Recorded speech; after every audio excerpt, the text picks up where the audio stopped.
यादव समाज को टारगेट करना चाहोगे तो मैं भी अपने समाज के लोगों से आह्वान करना चाह रहा हूं, आप मीडिया बंधुओं के माध्यम से धूल चटा दो उन गिद्धों को जो यदुवंशी पर घात करे, जीभ काट लो उन कुत्तों की जो अहिर मिटाने की बात करे।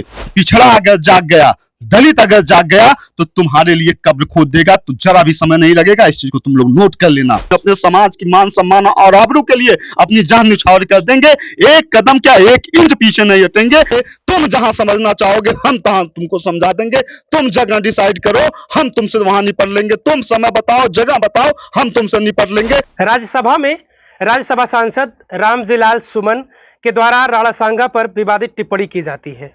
उसके बाद पूरे देश के राजनीति में हलचल मच जाती है। राजनीतिक लोगों के साथ साथ तमाम ऐसे संगठन हैं जो आमने सामने हो जाते हैं। समाजवादी पार्टी को चैलेंज किया जाता है कि पुलिस अगर योगी जी पुलिस को 2 मिनट पीछे कर ले तो समाजवादी पार्टी की औकात दिखा देंगे, ऐसा करणी सेना के द्वारा कहा जाता है। फिर उसके बाद विवाद वही नहीं थमता, विवाद संगठनों के आमने सामने कहा जाता है। यादव सेना के संगठन को चैलेंज किया जाता है, धमकी दी जाती है। उन तमाम विषयों पर हम बातचीत करेंगे। हमारे साथ बातचीत करने के लिए अखिल भारतीय यादव महासंघ के प्रदेश अध्यक्ष विशाल यादव जी हैं। उस पूरे विषय पर हम इनसे चर्चा करेंगे। पहले तो बहुत बहुत स्वागत है विशाल जी।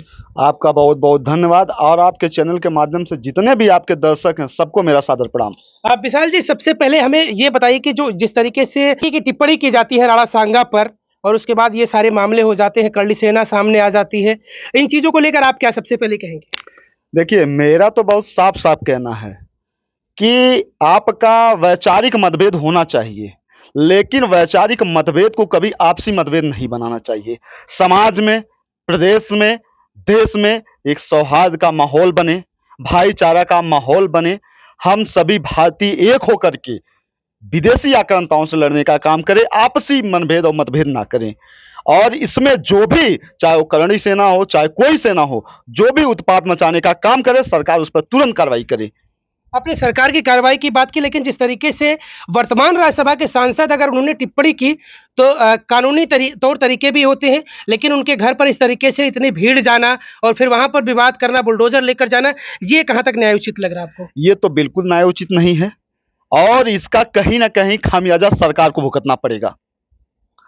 आप ये देखिए कि एक दलित सांसद, उनका बस जो उनके विचार थे उन्होंने उस विचार को व्यक्त किया और फिर उसके बाद करणी सेना आई सामने, उनके घर पे जाकर के उन लोगों ने उपद्रव करने का काम किया, तलवार लहराने का काम किया, बुलडोजर लेकर जाने का काम किया, जबकि बुलडोजर पर सुप्रीम कोर्ट का सख्त निर्देश है।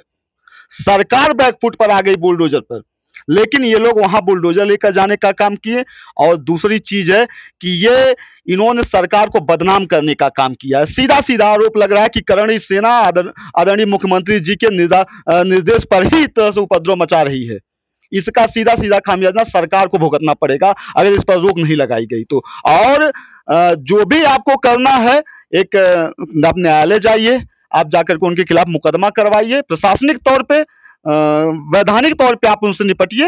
ये सही नहीं है कि किसी भी दलित के घर जाकर के उसको अपमानित करना, उसको माँ बहन की गाली देना, और उसके साथ साथ आप सीधे सीधे समाजवादी पार्टी को आप टारगेट करिए, लेकिन हमारे समाज के किसी भी महापुरुष को आप टारगेट करेंगे तो औकात में आप दूंगा। इस चीज को नोट कर लेना तुम लोग जिस एक है ना यहाँ का, हमारे आजमगढ़ का जिले का रहने वाला बहुत बोलता है, दिद भाता में थम दोगे उत भाता में थमदा देंगे।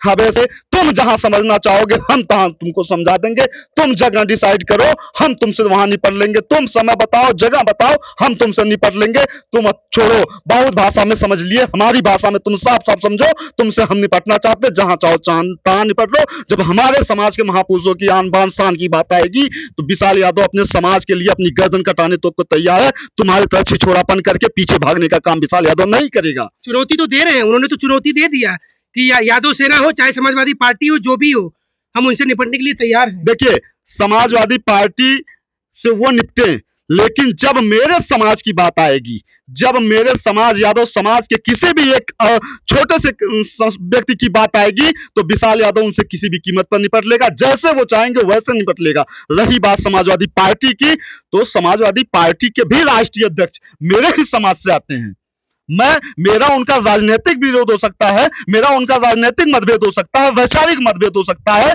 लेकिन वो मेरे समाज के बड़े हैं, मेरे आदरणीय, मेरे पूजनीय और मेरे बड़े भाई हैं। बड़े भाई के रूप में उनका सदैव सम्मान है और हमेशा रहेगा। और उनके भी मान सम्मान की बात आएगी तो विशाल यादव अपनी गर्दन कटाने से जरा भी पीछे नहीं हटेगा। अच्छा, आपने माना कि उनका विरोध अगर होना था तो कानूनी तौर तरीके से होता, संवैधानिक तरीके से होता, लेकिन उनका विरोध इस तरीके से हुआ कि घर पर भीड़ जाना, बुलडोजर जाना, तलवार लेकर जाना।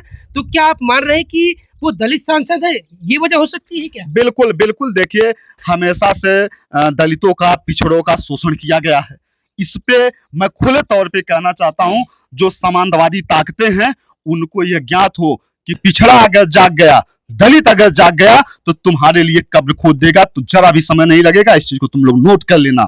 25 लाख का इनाम भी रख दिया जाता है कि जो रामजी लाल सुमन सांसद जी का हत्या करेगा और उनको इनाम दिया जाएगा 20 लाख रुपए। तो जब वो इनाम की घोषणा करता है, उसके बाद अपने समाज से चंदा जुटाने की बात करता, तो आपको यह ज्ञात होना चाहिए केवल 1400 रुपए हुआ था, मात्र 1400 रुपए, केवल 1400 रुपए करणी सेना वाले उसको दे पाए। कौन सी लड़ाई वो लड़ेगा, किसके बल पर वो 25 लाख देगा? ये छुटपुजिए हैं, यह केवल समाज में वैमनस्यता फैला करके उपद्रव कराना चाहते हैं। यह केवल समाज में दूषित माहौल बनाना चाहते हैं, जिसको हम लोग एकदम बर्दाश्त नहीं करेंगे। मैं खुले तौर पे एक अखिल भारतीय यादव महासंघ के प्रदेश अध्यक्ष के तौर पे कहना चाहता हूं, मेरे समाज के किसी भी महापुरुष पे अगर उसके मान सम्मान स्वाभिमान की बात आएगी तो तुम्हारी औकात नाप दिया जाएगा। चाहे परिणाम जो हो, परिणाम से हम लोग घबराने वाले नहीं हैं। तो ये बात तो यहाँ भी लागू होती है। अगर वो मानते हैं कि राणा सांगा उनके समाज के हैं, तो कहीं ना कहीं उन्हें भी लगा कि ये टिप्पणी ठीक नहीं है, तो वो भी इस तरीके से सामने आ गए। मित्र, मैं वही चीज पूछना चाहता हूं कि अगर ये इतने ही हिंदूवादी बनते हैं करणी सेना वाले, तो आदरणीय नेताजी के जब वहां महाकुंभ में जब उनकी मूर्ति पर एक राजू दास जैसा नालायक देश का गद्दार अगर पेशाब करने की बात करता है, तब इनकी भाईचारा कहां चली जाती है? तब ये करणी सेना वाले काहे नहीं आते हैं? मैंने उस पर भी इनका मैंने पोस्ट देखा है, उनका पोस्ट इतना घटिया और भद्दा था, मैं इनको जवाब देना चाहता था। लेकिन दुख की बात यह है कि हमारे समाज में भी कुछ लोग कुंठित मानसिकता के व्यक्ति हैं, जो समाज को कमजोर करने का काम कर रहे हैं, समाज को बांटने का काम कर रहे हैं, चाहे राजनीतिक तौर पे, चाहे आर्थिक तौर पे, चाहे सामाजिक तौर पे, केवल अपने भाई भतीजावाद के चक्कर में समाज को कमजोर कर रहे हैं। ऐसे लोगों को भी हमें समझाने की आवश्यकता है। यादव सेना के राष्ट्रीय अध्यक्ष शिव कुमार यादव जी, उनको फोन करके उनको धमकी दी जाती है, ये भी कहा जाता है, तारीख भी तय की जाती है कि इस तारीख को तुम 1090 चौराहा लखनऊ पर आओ, हम मिल लेंगे, तुमसे निपट लेंगे।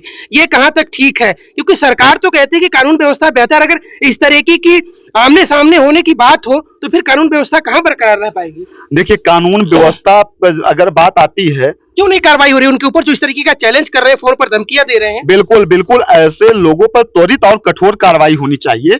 मैं माननीय मुख्यमंत्री जी से कहना चाहता हूं कि जमीनी तौर पे आप जब देखेंगे तो जो कभी ठप्पा भारतीय जनता पार्टी और जो है अन्य लोग लगाते थे अखिलेश यादव पर कि अखिलेश यादव जातिवादी हैं, यादववादी हैं, वही ठप्पा आप पर लगना शुरू हो गया है। कहीं ना कहीं यह प्रेषित किया जा रहा है कि करणी सेना आपके सह पर ही इस तरह से बयानबाजी कर रही है, जो कि यह निंदनीय है और मैं इसकी कड़ी शब्दों में निंदा करता हूं। माननीय मुख्यमंत्री जी, अभी भी वक्त है, यादवों के मान सम्मान और स्वाभिमान को न ललकारा जाए। आप हमारे ऊपर जो चाहिएगा हमें पर चढ़वा दीजिएगा, हम सूली पर चढ़ने के लिए तैयार है, लेकिन अपने समाज की मान सम्मान और आबरू के लिए अपनी जान निछावर कर देंगे।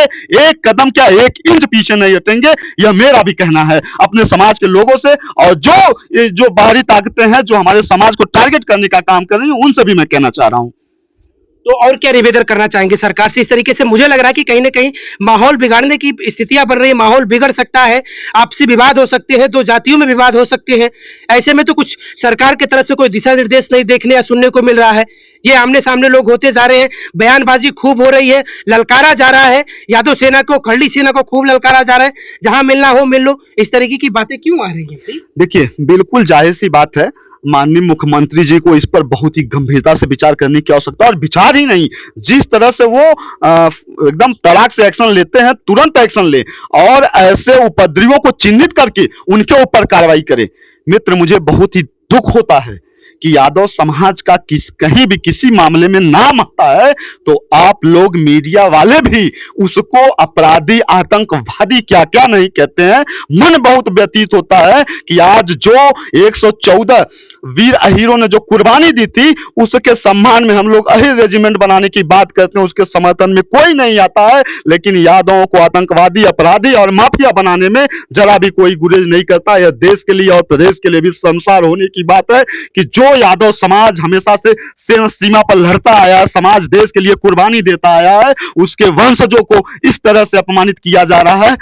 इस अपमान का बदला हम लेने के लिए बैठे हुए हैं और समय आएगा तो ताकत का एहसास करा दिया जाएगा, चाहे कोई हो। इसका परिणाम नहीं है आप हमको सूली पे चढ़ा दीजिएगा, हमको जेल भेज दीजिएगा, मंजूर है, लेकिन समाज के मान सम्मान और स्वाभिमान की लड़ाई बहुत मजबूती से लड़ी जाएगी। मैं सीधे सीधे इन नकली सेना वालों से कहना चाहता हूं, तुम्हारी लड़ाई जिससे हो लड़ो, तुम्हारे भी महापुरुष की सम्मान, अगर स्वाभिमान की बात है तो सैद्धांतिक तौर पे लड़ो, लेकिन तुम इसे जातिवादी बनाना चाहोगे, यादव समाज को टारगेट करना चाहोगे, तो मैं भी अपने समाज के लोगों से आह्वान करना चाह रहा हूं, आप मीडिया बंधुओं के माध्यम से धूल चटा दो उन गिद्धों को जो यदुवंशी पर घात करे, जीभ काट लो उन कुत्तों की जो अहिर मिटाने की बात करे।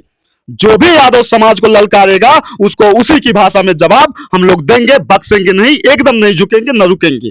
विशाल यादव हमारे साथ से बातचीत करने के लिए अखिल भारतीय यादव महासंघ के प्रदेश अध्यक्ष हैं, हमने इनसे बातचीत किया इस पूरे मामले को लेकर। आप क्या कहेंगे हमें कमेंट करके अपनी प्रतिक्रिया जरूर दीजिएगा।